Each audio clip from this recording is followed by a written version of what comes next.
C'est Redouane Faïd, 38 ans, condamné à la fin des années 90 à 20 ans pour un braquage de fourgon, sorti de prison il y a 2 ans pour bonne conduite. Il venait de publier un livre pour raconter sa vie d'ex-braqueur. Extrêmement chaleureux, bien élevé, Redouane Faïd avait fait le tour des télévisions en novembre dernier pour assurer la promotion de son livre.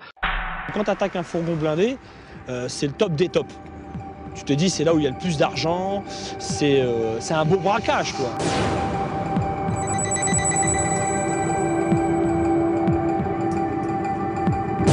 Avant tout, je tiens à dire quand même que je ne suis pas là pour faire l'apologie du banditisme.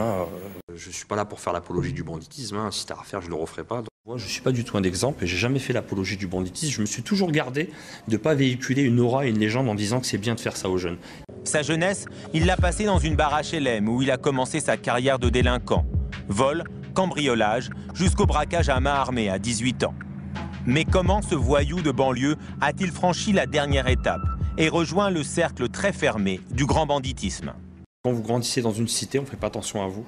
Ouais. Tout simplement parce que la police et services spécialisés arrivent à situer sur une carte les voyous qu'ils connaissent. Ouais. Donc quand ils vous voient avec votre petite dégaine, avec un survêtement, des tennis, en train de manger des sandwichs ou jouer au football derrière, forcément vous passez à travers les mailles du filet.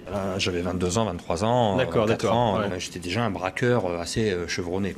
J'avais déjà passé une étape à savoir prendre une arme à la main et rentrer dans une banque et faire un braquage. Moi, quand j'ai voulu attaquer un fourgon blindé, j'avais déjà une solide expérience de voleur, entre guillemets. Et étant ambitieux un petit peu, je voulais une ascension sociale un petit peu dans le monde de la délinquance. Vous vous inspiriez de films pour faire des braquages. Scarface, vous l'avez vu plus de 10 fois. Vous dites que c'est votre école du gangstérisme. Quand vous êtes un voleur, vous n'allez pas vers Pretty Woman ou les films romantiques. Vous allez plus vous diriger vers les films de gangsters qui vous parlent. Moi, je me suis fait arrêter. J'ai pas envie de dire Dieu merci, mais presque. Et puis ça m'a servi un petit peu à stopper tout ça, à arrêter tout ça, à réfléchir. Et puis. Et c'est une page qui est définitivement tournée aujourd'hui. Ça, vous pouvez le jurer, vous ne retomberez jamais. En tout cas, ce que je sais, c'est que mes démons ne sont pas endormis, mais sont complètement morts.